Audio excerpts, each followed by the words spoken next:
Hey everybody, welcome to Garden Time with Belle.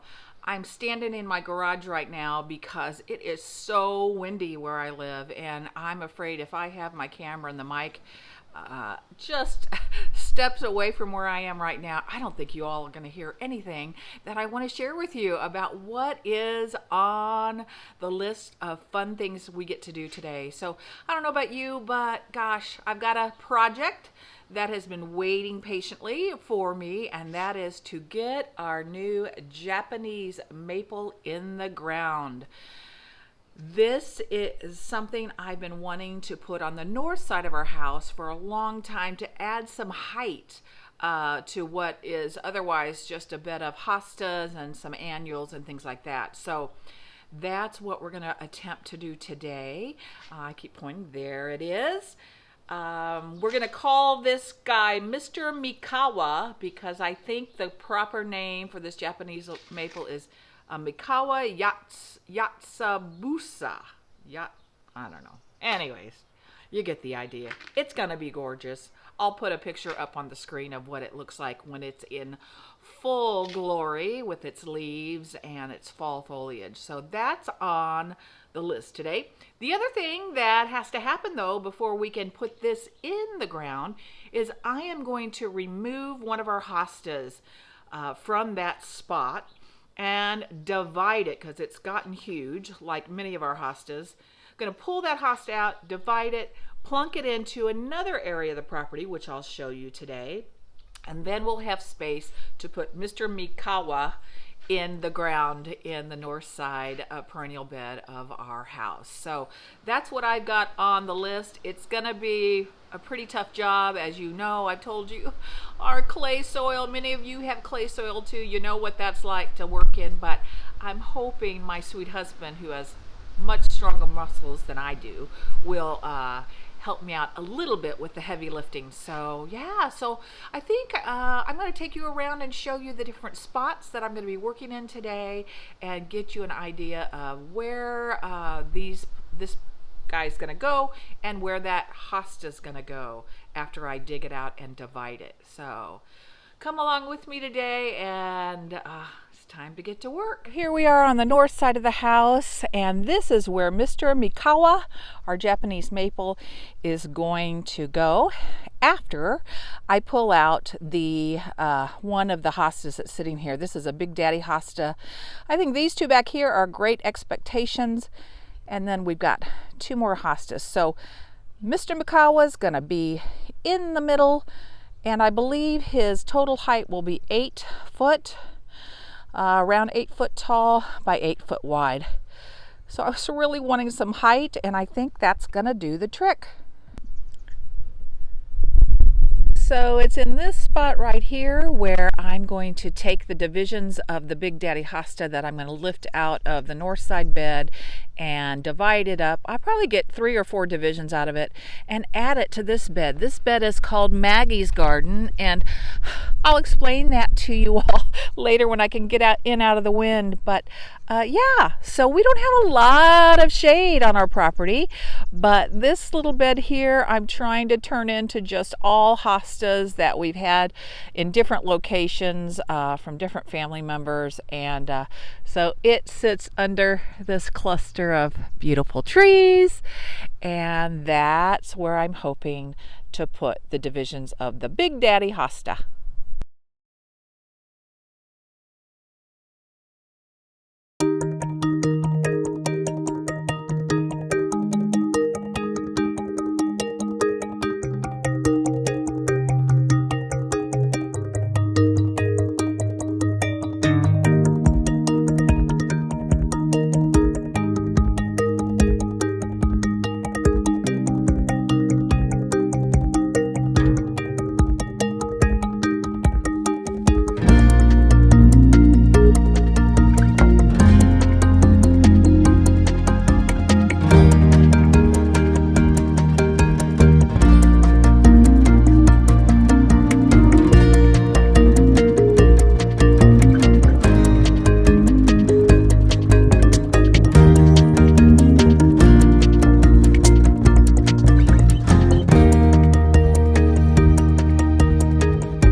So I got 4 sectioned out of that one Big Daddy hosta. Got it in my little sled.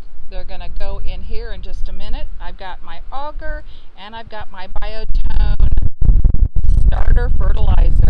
So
well, I hope you all will just trust me when I tell you I did get those hostas planted.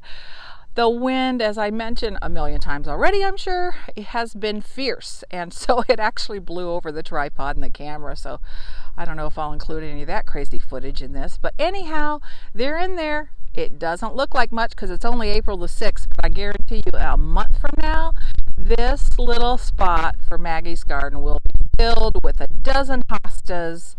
And I can't wait to see what becomes of this little spot.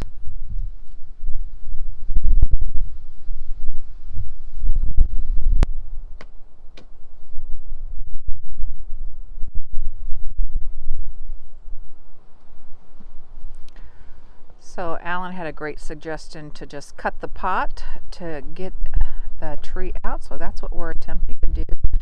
Thank goodness for his strong back and muscles, because he's the one that dug that giant hole to accept the tree. And recommendations in general when you plant trees is they want it the same depth that it came in the container, but the hole needs to be about 3 times the diameter of the root balls. So let's see what we can get done. So it came with a lot of extra soil, which is great. So we're going to use that as part of our backfill with the native soil. And I'm going to be sprinkling some biotone in here in just a second, and we'll see what happens.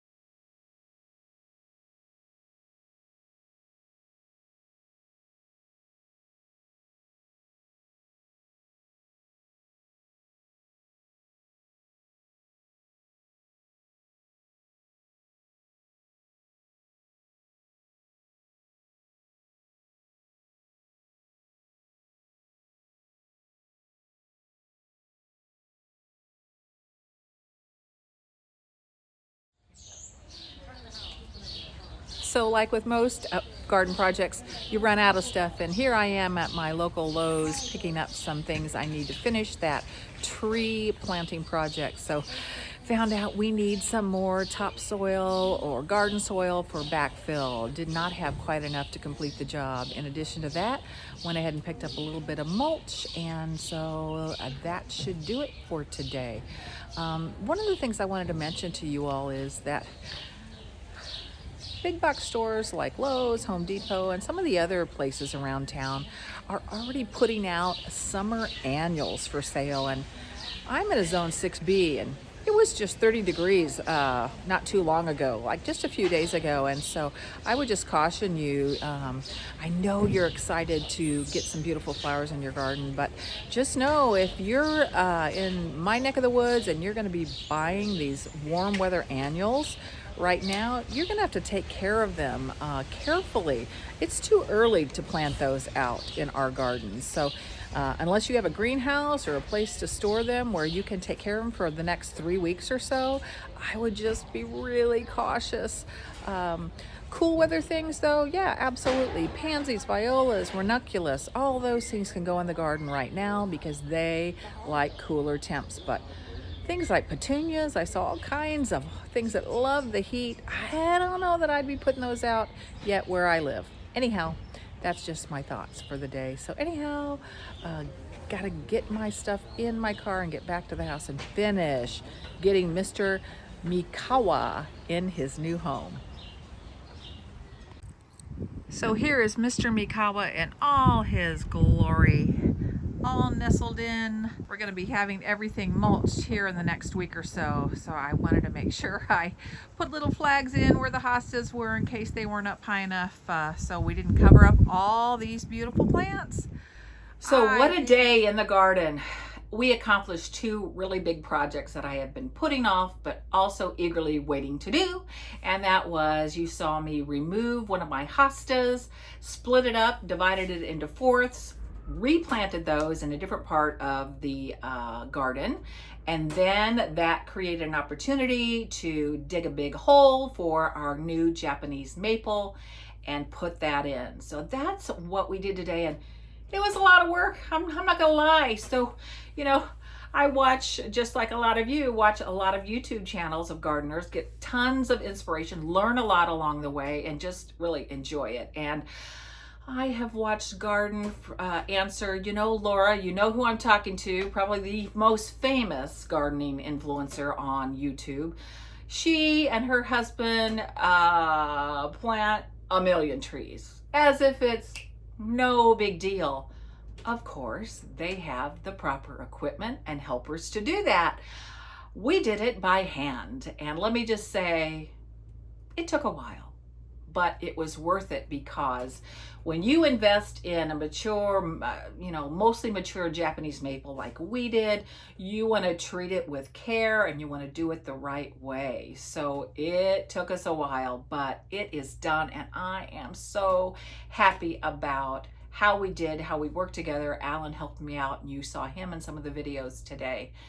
So I've come in the greenhouse to talk to you because I could hardly film today outside and have you hear me, because the wind is crazy heavy, strong today. And that's sort of common for where I live here in mid-Missouri, a zone 6B. April is no joke. It is wind, and then a little bit more wind, just in case we forgot. So I came inside here where it's quieter, and I could share with you a little bit about the process.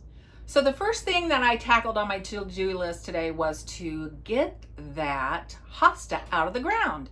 That hosta had been in the ground probably 5 or 6 years, so it was really in there. And as you know, I talk about it a lot, but we have native clay soil, really heavy duty soil, and by golly, that hosta was stuck. It was really in there, but just did the simple method of, going around with my shovel, loosening it. I did that a couple passes, and then I was able actually to get it out of the hole. And then you saw me take after it with my shovel and my hori knife.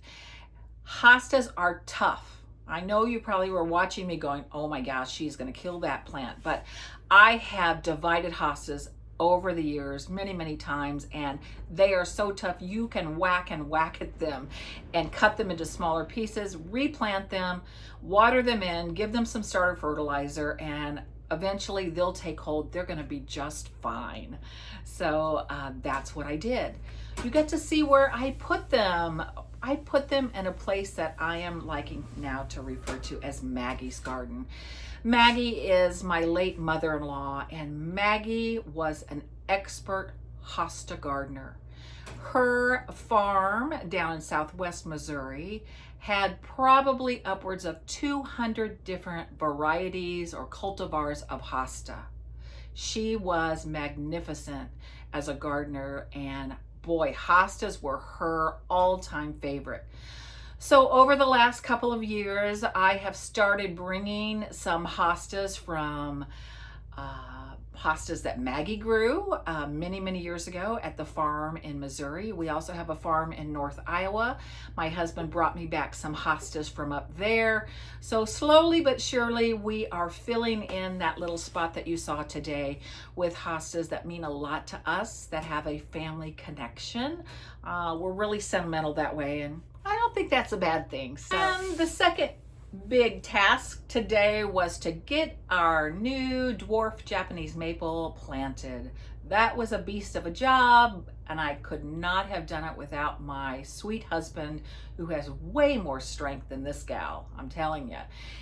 So here's how we did it. What's recommended generally for all trees is that you dig a hole not any deeper than it is in its container, but 3 times the width of the root ball. That's a big job, especially when you have really hard clay soil like we do. So Alan got after that. He did the hardest work with a shovel and dug the perfect hole for Mr. Mikawa. That's what we're gonna call that beautiful tree from now on, I think. So the process after digging the hole was to add in some of the native soil in the bottom, and also some of the soil that it came in. You saw that gigantic bucket that it was grown in, and so that was really nice to have some of that original soil that had surrounded it as it was growing. So we put some of that in, lots of biotone starter fertilizer to get it off to a good start, to really help those roots take hold. So that was the next step.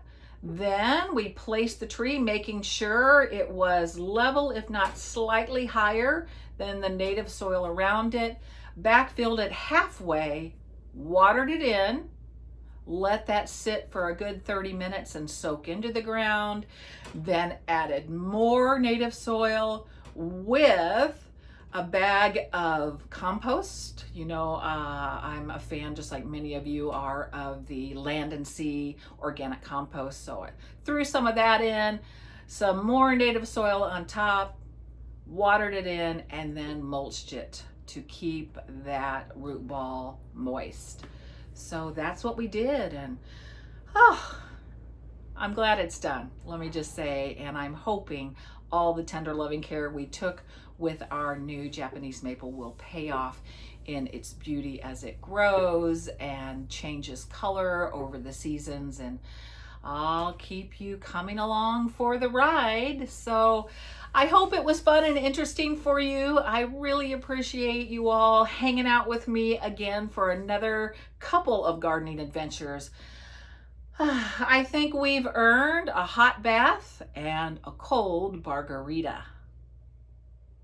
So if you liked today's video, please consider liking and subscribing to my channel so that I can continue to bring you content that you'll find interesting and hopefully inspiring for your own garden.